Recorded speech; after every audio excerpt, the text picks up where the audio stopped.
สมขั้นสมผักกาดพี่น้องหลังจากมักเกลือไว้สักพักหนึ่ง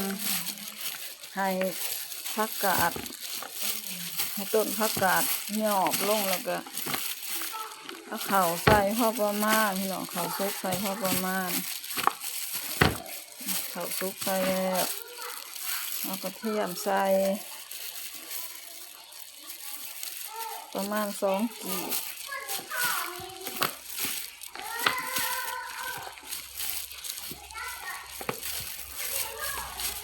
ผงชูรสใส่หน่อยนึงก็มีรสชาตินัวหน่อยนึงให้หน่อยแล้วก็จะเติมน้ำสะอาดลงไปเล็กน้อยแล้วก็ใส่กระปุกไว้พักไว้จะประมาณมื้อนึงกับคืนนึงก็กินได้แล้วพี่น้องสมผักกาดหรือว่าผักกาดสดแล้วแต่ผู้ใดอยากมากน้ำหน่อยน้ำลาย